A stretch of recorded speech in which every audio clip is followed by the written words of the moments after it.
Welcome back, folks. I'm your host, Kelly Sparks, aka Redbeard. Hope y'all can notice that the beard's coming in nice. Uh, Mr.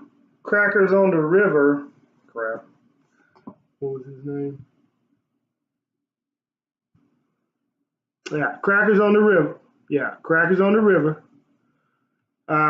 Commented and asked what my top 5 bourbons are right now. I'm going to go ahead and start out saying that these could change at any moment depending on what comes out whenever. So by no means are these my all-time top 5, but as far as like the top 5 bourbons that I particularly enjoy drinking right now, it would be these 5 right here. We got the new Elijah Craig Barrel Proof. It's just wonderful. Weller 12, if you can get your hands on one. This one, I never posted it, I forgot to, but I did a ultimate blind taste test on myself, served up a bunch of little 4-ounce jars and poured 2 ounces in each. And this was actually the winning whiskey out of all of it. So in a ultimate blind taste test, my palate led me to this one. Now, I just did a head-to-head with this one versus the Old Fitzgerald, and I thought they were both pretty close. I didn't think the Old Fitzgerald was $100 better, but it was a good whiskey. I'm glad I picked it up.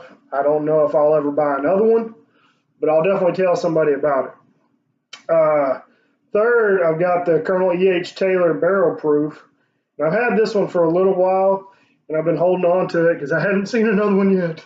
So, Colonel E.H. Taylor Barrel Proof is, in my opinion, now I'd like to do a head-to-head with these two, but it is just absolutely magical in your mouth. I mean, it is, this one's 129 proof. And even with all that alcohol, it doesn't drink like 129 proof. So it's freaking delicious. Fourth, we got over here the Wild Turkey Masters Keep 17. I actually recently went to a Wild Turkey blind taste test. Here in East Texas, we've got the East Texas Bourbon Society. So if you're around the local area, I definitely recommend looking them up. They're knowledgeable guys. They're all good guys. Hit them up on Facebook and follow them. But the wild turkey that I drank there, I either destroyed my palate before going, or it's just a slightly different, came from a different barrel. So this is batch number 1, bottle 30,328. I don't know what bottle they had or if it was the same batch, but it wasn't as good as this one, and it could have been because it was mixed in with other whiskeys. I ate some turkey chili beforehand, so right now by itself, this is probably, in my opinion, if that's all I'm drinking, this is probably one of the best, easiest drinking barrel proof whiskeys. It's like the pinnacle of where whiskey should be, and that's just my opinion. Its little cousin over here, Wild Turkey Diamond Anniversary, is also something magical. If you can get your hands on one, I believe this one I think was released in 2016. Should say it on here. Diamond Anniversary celebrating 60 years. I want to say this was a 2016 release, and this was a 2017 release. But right now, as it stands, as far as my opinion and the whiskey that I've had, these 5 right here are top of the list. Now, I could be forgetting stuff. I'm just picking this stuff out of my own personal collection. You see, I got my scotches. These are all my Isla scotches, and I got some other lower end, middle shelf stuff over here that I've been trying out. So bought a bunch of whiskeys, and I'm just trying to inform the neighborhood on what to drink. But this is a whiskey channel, so I want to do a whiskey review. I recently, not too long ago, found this one. This is probably one of the most sought after Booker's small batch bottlings. This is the 2015-01 Big Man small batch. A little crowded on the table, but I'm going to go ahead and do a review on that one. This would probably round out my top 6. At least it'd be in the top 10 for sure. I've been drinking Jim Beam since I was 16 years old, and he's been a friend of mine for a long time. So, yeah, it's just caramel and oak, some spice. But quick little story. I served in the Marine Corps for 5 years between the years of 1998 and 2003. During that time frame, I never had to fight or kill anybody, thank God. But I did go to Japan for 6 months. And while I was in Japan, I found Jim Beam Black Label.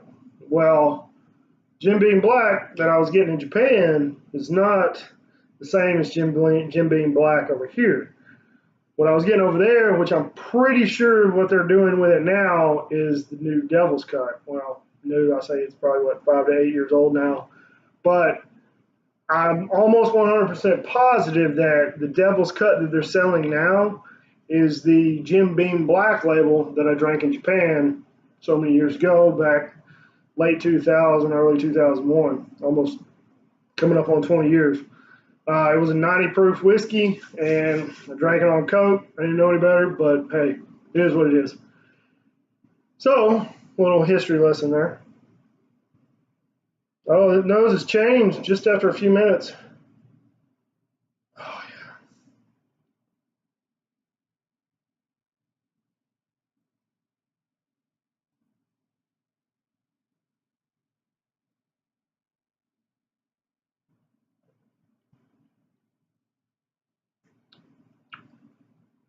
Got some heat on it, for sure. A lot of spice.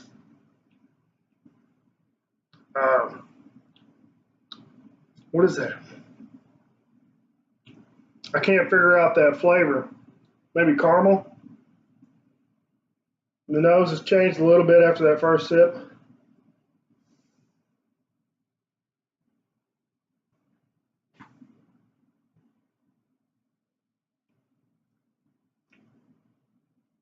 The bite goes away on the second sip. Now it's all creamy and like a creamy vanilla. It's tasty. Nose is turning a little sweet on this one. Oh yeah, I forgot to mention. You can follow me on Instagram at SonofThor3. I post random stuff on there. I also have a Facebook page called Eight Fingers Whiskey Club, where I try to set up whiskey tastings in the local East Texas area. I'm on a hiatus right now just for the summer.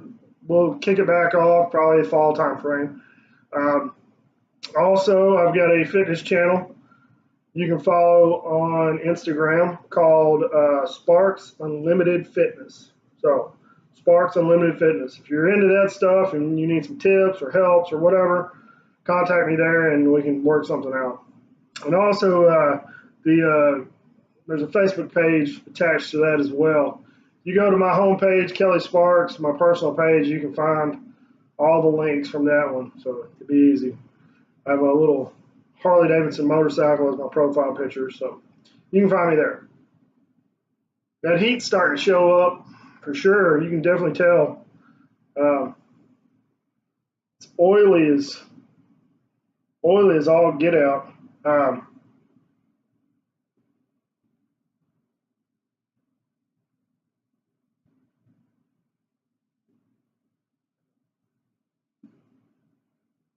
That's just calmed down quite a bit already. It's turned into a pretty good whiskey.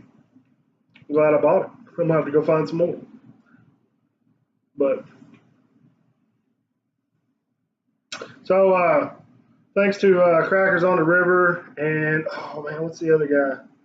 Can't think of the other guy's name. Let me look at it real quick.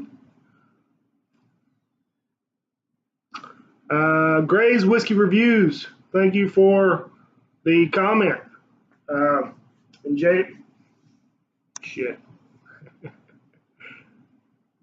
JDub704.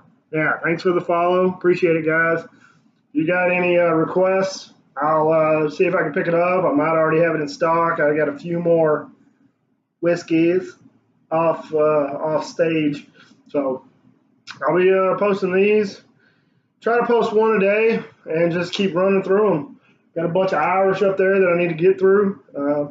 Got some mid-level bourbons and ryes and American whiskeys.